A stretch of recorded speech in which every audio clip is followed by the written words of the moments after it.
As someone who works damn hard to pay my rent and, you know, eat, I get a bit pissed off when someone suggests I have it easy because of the colour of my skin. And when I argue against it, I get told I can't say anything about it because of the colour of my skin. So while I apparently have all these advantages, I'm also shunned into a forced silence. I know, right? Such privilege, very equality. Luckily for me, Darut is here to explain to me just how good I have it purely because of my pigmentation. And as you can probably imagine, it will range from representation to incarceration and doesn't sound one-sided at all.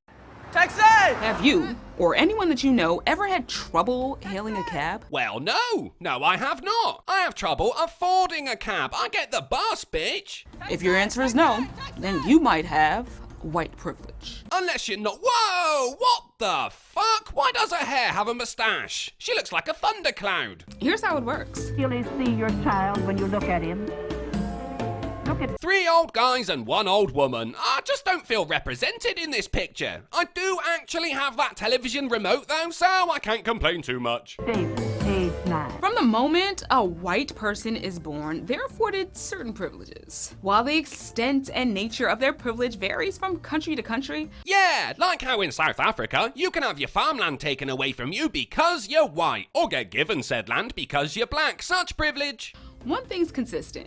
If you're white, society be like, you out here winning. Well, the toilets I scrub on a day-to-day basis constantly tell me I'm winning as I wipe someone else's shit from the back of the bowl, but then they're white too, so I don't know. So, what's white privilege? In the words of Peggy McIntosh, a white scholar who started studying white privilege in the 1980s, a woman in academia? I think you're making this up, love. White privilege is an invisible package of unearned assets that I can count on cashing in each day, but about which I was meant to remain oblivious. Yeah, it's a nice little quote that, and Peggy did it all by herself. But the problem I have with quotes is just because someone said something a while ago doesn't mean it's true. For instance, Ed Power wrote a review for the Irish Independent about the Black Panther film, saying, Black Panther spirals into a stodgy tale of internecine feuding, in which T'Challa is required to come to terms with the sins of past generations. What he doesn't get to do much of is jump around beating up bad guys. That's a shame. And what happened? He was criticised and some people apparently questioned his taste. Now that was a quote, yet people disagreed with it. So just because someone said it doesn't make it gospel. Otherwise Tumblr would be changing the world, and that's not a world I want to live in. In her essay, White Privilege, Unpacking the Invisible Knapsack,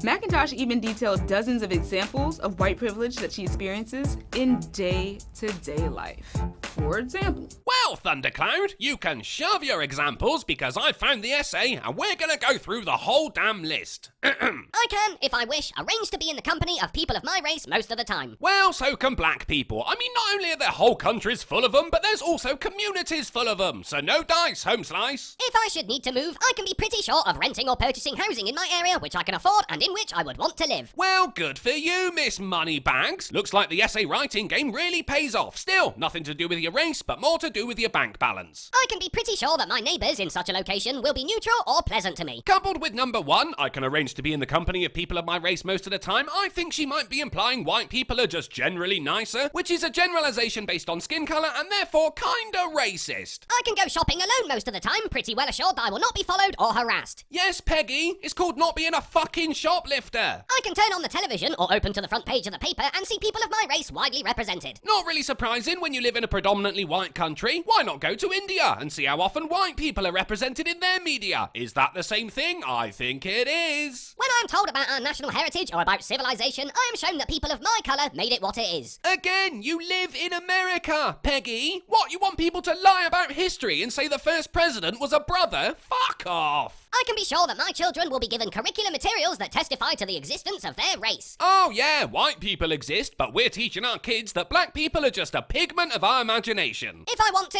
I can be pretty sure of finding a publisher for this piece on white privilege. Yeah, not surprising considering she's a feminist and the essay was published in the Peace and Freedom magazine in 1989, which is a publication of the Women's International League for Peace and Freedom. Keywords: feminist and women's. I can go into a music shop and count on finding the music of my race represented into a supermarket and find the staple foods which fit with my cultural traditions, into a hairdresser shop and find someone who can cut my hair. Music shops don't deal in the music of only one race. I mean, it's not like there's an iTunes White, is there? You can't expect a supermarket to sell fucking goat stew just because someone somewhere might want to eat it, and anyone can cut hair, Peggy? Or do you only let white people touch your bonnet because they're the only ones qualified or something? Whether I use checks, credit cards or cash, I can count on my skin colour not to work against the appearance of my financial reliability. Who gives a fuck? As long as you have the money to pay for your purchase. Capitalism sure doesn't. I can arrange to protect my children most of the time from people who might not like them. Yeah, it's called parenting. And I bet your kids are little cunts anyway. No wonder no one likes them. I can swear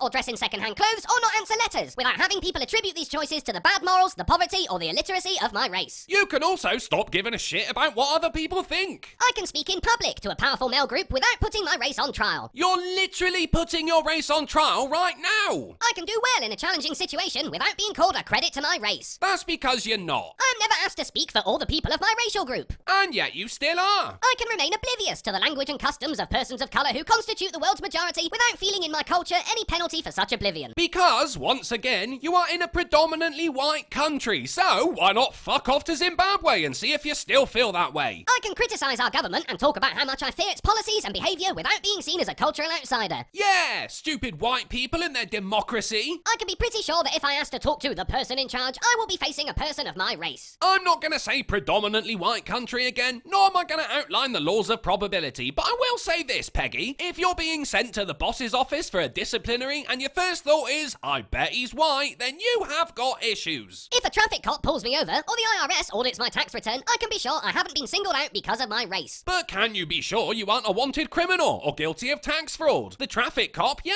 okay, there might be some weight there. It's happened before, but don't bring admin to my table. To the IRS, you're a fucking number. I can easily buy posters, postcards, picture books, greetings cards, dolls, toys, and children's magazines featuring people of my race. Yes, and of any race, really. It just depends where you are. Except for the children's magazines, because they force diversity like Jimmy Savile forced kids. I can go home from most meetings of organisations I belong to feeling somewhat tied in, rather than isolated, out of place, outnumbered, unheard, held at a distance, or feared. Well, that's because Black Lives Matter weren't around in 1988. I can take a job with an affirmative action employer without having co-workers on the job suspect that I got it because of race. And that's white privilege, is it? That you had to work hard to get the job, but someone else got it because of a racial quota? That's white privilege? Have a word with yourself, love. I can choose public accommodation without fearing that people of my race cannot get in or will be mistreated in the place I have chosen. Yeah, well, that was taken care of in Title II of the Civil Rights Act of 1964. Catch up, woman. I can be sure that if I need legal or medical help, my race will not work against me. What fucking world are you living in where doctors will go against their Hippocratic oath because you're black? Seriously, Peggy? If my day, week, or year is going badly, I need not ask of each negative episode or situation whether it has racial overtones. No one does, but if you insist on doing it, your week is gonna get a lot worse since you are clearly in the market for upsetting yourself for no fucking reason. I can choose blemish cover or bandages in flesh colour and have them more or less match my skin. Oh, come on, bandages? Really? Fucking bandages? I think we can safely say that last one was just, I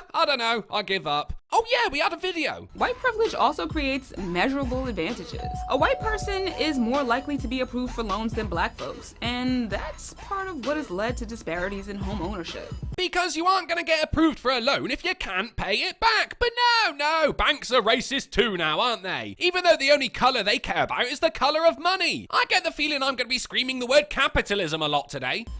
Under 42% of black folks are homeowners compared to 72% of white folks. Sounds like black people need to step up their game then. Study, work hard, get a good job, and you too can be subjected to lifelong debt. And what about jobs? With the exception of Asian men, all groups make less than white men when we talk about median hourly earnings. This especially impacts black women. But you had to exclude Asian men because they're killing it out there. How is that white privilege when the white man isn't even top of the table? You're just whinging now. Black women make 62 cents for every dollar that white men make, and we also make 79 cents for every dollar that white women make. Well, then I guess crime really doesn't pay. Not to mention that white people are able to profit off of industries that have historically penalized black folks. Just look at marijuana. Oh yeah, weed. That drug that no black guy has ever smoked. I mean, they're so penalized by it that Rastafarianism doesn't even exist. According to the ACLU, the use of weed is pretty much the same among black and white people, yet black folks are nearly 4 times as likely to be arrested for possession. Well then, here's a tip for you. Don't smoke it in the street and don't live in an area with a heavy police presence because of all the crime. When it comes to banking off of the billion-dollar industry, black folks are shut out. About 1% of dispensary owners in the US are black. Probably because they couldn't get a bank loan. Yep, that has white privilege written all over it. As long as you exclude Asian men, right? And how does it have white privilege written all over it? The word white isn't even on the screen. It says owners by race, but you've only got one race on there. The other bit is just everybody else. And folks, we're only talking about weed here. The fact that there are major disparities in incarceration rates based on race is no surprise. It is, actually, because I thought incarceration was based on crime. But hey, let's look at an infogram. If we say Hispanics are included, white people make up 77% of the US population. So these are the black crime versus white crime rates from 2012. But if black people were the 77%, it would look like this. And if the population were 50% white and 50% black, it would look like this. So yeah, you're right. The disparity between incarceration rates based on race really is no surprise, because apparently white privilege means committing less crime. Finally, white privilege has pretty much come to shape everyone's view of history. Everything we've ever learned in schools, every face on our cash money. What? The money featuring the former presidents of America? Yeah, why wouldn't there be a random black guy in there? You've got your Washingtons, your Jeffersons, your Lincolns, and Jamal. Damn near every page in textbook centers white people and has been written from the white perspective. Because it's history, you fuckwit. But no, let's rewrite it all. And while we're there, let's rewrite science too, and all the other proven facts. These are the faces of our nation's heroes. Oh, why does this matter? Why does this matter, you say? Whoa, that was weird. Can she hear me? Let's see. Brush your hair, Thundercloud. No, she can't hear me. Well, white privilege literally affects everything. Income, education, employment, incarceration, spending, housing, and even assembling. You could blame all those things on white privilege, or you could realize that under capitalism, education, and the law, everyone is equal when it comes to race, and you are actually advocating special treatment for black people, which is pretty racist of you, Thundercloud. Real talk. Do we think that a black person can protest while being armed and live to see the next day? Well, then the question is, why would they want to? And I don't think carrying a tiki torch is being armed. These unearned handouts afforded to white folks are completely real. Ah, there we go. Thundercloud said they're real, so they must be. Fucking quotes. And the effects of white privilege are measurable. In the words of Damon Young, editor-in-chief of Very Smart Brothers, which is unashamedly an offshoot of The Root, and therefore completely credible. What white privilege means for white people is that their whiteness hasn't been a social, political, professional, financial, or legal hindrance. Coming from a professional writer, yeah? You can almost smell the hindrance, can't you? They have the privilege of the benefit of the doubt, which manifests as the privilege to just be. Wow, he's a professional writer, and I have no idea what that even fucking meant. Good job, Damon Young, good job. So, now that you know, are we gonna dismantle white privilege or nah? Nah, I like the monthly checks I get in the mail so I can buy a house and send my kids to college so they can one day take out a bank loan to buy a cannabis dispensary after being inspired by seeing a white person in the media doing the same while safely avoiding jail even though they go to protest with an AR-15 strapped to their ankle. Shut the fuck up, Thundercloud. Well, I don't know about you, but I'm convinced I have white privilege. Now, time to clean those toilets. Thanks for watching, guys. Please consider becoming a patron so I can afford me a tiki torch. And check me out on BitChute where good content goes to die. The links are in the description, and remember, the key to success is simple. Be an Asian man.